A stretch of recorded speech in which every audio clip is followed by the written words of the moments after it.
કાવ્યા, યાર તું સિરિયસ છે કે નહીં? કાલે ફોર્મ ભરવાની છેલ્લી તારીખ છે. આની ફીસ જોઈ તે 2 લાખ રૂપિયા છે. તારા પપ્પા માનશે? અરે યાર પ્રિયા, તું શું કામે ચિંતા કરે છે? મેં આજ સુધી મારા પપ્પા પાસે કંઈ માગ્યું છે નહીં ને? તો બસ આજે રાતે હું વાત કરી લઈશ. પણ જો ના પાડે તો? ના કેવી રીતે પાડે? અને આજે તો ના પડશે તો પણ હું જીદ કરીને સાઈન કરાવીને જ રહીશ. તું કાલે પાર્ટી માટે રેડી રહેજે.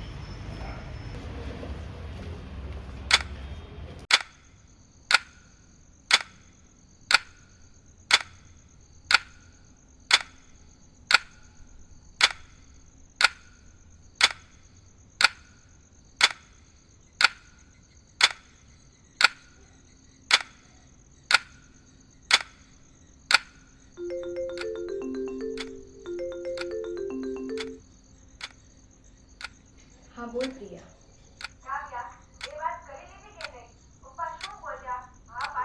અરે ના યાર, હજુ વાત નથી થઈ.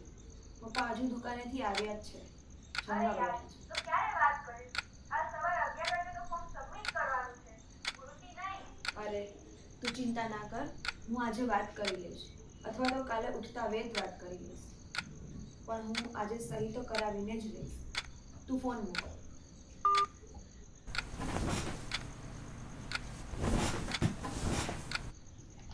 પપ્પા બસ, મારે હવે બીજા કોઈ બાના નથી સાંભળવા. આ જુઓ ફોર્મ, છેલ્લા 2 મહિનાથી હું હિંમત કરું છું, પણ હવે કાલે સવારે તો હું આ ફોર્મ ભરીને જ રહીશ. મારી લાઈફ છે, મારે બિઝનેસ સ્ટાર્ટ કરવો છે. પ્લીઝ તમે મને ના રોકતા.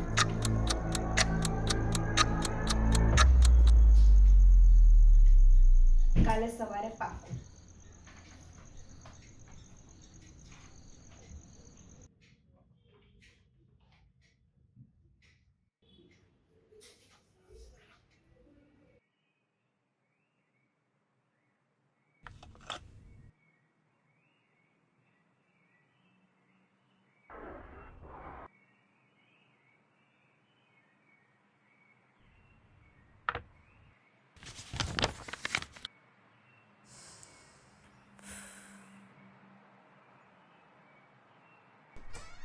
યાર, આ વખતે દિવાળી સુધરે એવું લાગતું નથી.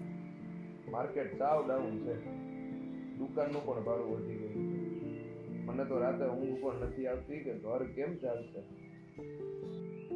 અરે તમે ચિંતા શું કામ કરો છો? મારો પેલો સોનાનો ચેન અને વીંટી પડ્યા છે ને, એ વેચી દઈશું એટલે હપ્તો ભરાઈ જશે. અરે ના, ગાંડી થઈ ગઈ છે. એ ચેન અને વીંટી તો કાવ્યના લગ્ન માટે અને એના ભવિષ્ય માટે સાચવી રાખશે. એને હું હાથ પણ નહીં લગાડું. ભલે મારે ડબલ મહેનત કરવી પડે, હું મારી દીકરીનું ભવિષ્ય નહીં બગાડું.